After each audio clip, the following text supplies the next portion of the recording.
അടുക്കളയിൽ പോയപ്പോൾ ഉമ്മ ഭയങ്കര വലിയ ജോലിയിലാണ്. കാരണം ഇന്ന് വെള്ളിയാഴ്ചയാണ്. ഒരടുപ്പത്തു നിന്ന് ചിക്കൻ വേവുന്നുണ്ട് ബിരിയാണിക്ക് വേണ്ടത്. പിന്നെ അരിക്ക് വേണ്ടിയിട്ട് അല്ലെങ്കിൽ റൈസിന് വേണ്ടിയിട്ട് അവിടെ ഉള്ളി വഴറ്റാൻ വെച്ചിരിക്കുന്നു ഗ്യാസിന്മേൽ. പിന്നെ ചിക്കൻ പൊരിയുന്നുണ്ട്. ചോറൊന്ന് ജസ്റ്റ് ഒന്ന് വേവ് കൂടിയോ എന്നൊരു സംശയം. പിന്നെ ചിക്കൻ പൊരിച്ചൊക്കെ കഴിഞ്ഞ് മാറ്റി വെച്ച് അതിൻ്റെ റെസിപ്പി ഞാൻ കഴിഞ്ഞ വ്ളോഗിൽ കഴിഞ്ഞ ഷോർട്സ് ആക്കി ഇട്ടിട്ടുണ്ട്. പിന്നെ എനിക്ക് ബിരിയാണി ഉണ്ടാക്കുന്നതിൽ ഏറ്റവും ഇഷ്ടപ്പെട്ട ഷോർട്ട് എന്ന് പറഞ്ഞാൽ ഒരു ഈവൻ്റ് എന്ന് പറഞ്ഞാൽ ഈ ബിരിയാണി ദമ്മിട്ടതാണ്. പിന്നെ 6 kg നമുക്ക് ചെറിയൊരു പണിയെന്ന്, കാരണം ഫ്രിഡ്ജിൽ നിന്ന് എടുത്തേക്കാൻ മറന്നുപോയി. ലാസ്റ്റ് ഫോർക്കിൻ്റെ ബേക്ക് തന്നെ വേണ്ടിയെന്ന്. ദമ്മിട്ടിട്ട് ഫുള്ള് നേരം വെക്കാനല്ല നമുക്ക് ടൈം ഇല്ലാത്തതുകൊണ്ട് നമ്മൾ ലാസ്റ്റ് അടിയിൽ നിന്ന് കുത്തി ഇളക്കി. കാരണം ജുമ കഴിഞ്ഞിട്ട് ഓരോ ആൾക്കാരെ വരവ് അധികരിച്ചേ നിന്ന്.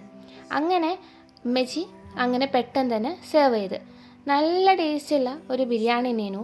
ചോറും ചിക്കൻ പൊരിച്ചതും അച്ചാറും ചമ്മന്തിയൊക്കെ ആയിട്ട് നല്ല ടേസ്റ്റിലൊരു ബിരിയാണി തന്നെയായിരുന്നു കേട്ടോ ഇന്നത്തെ.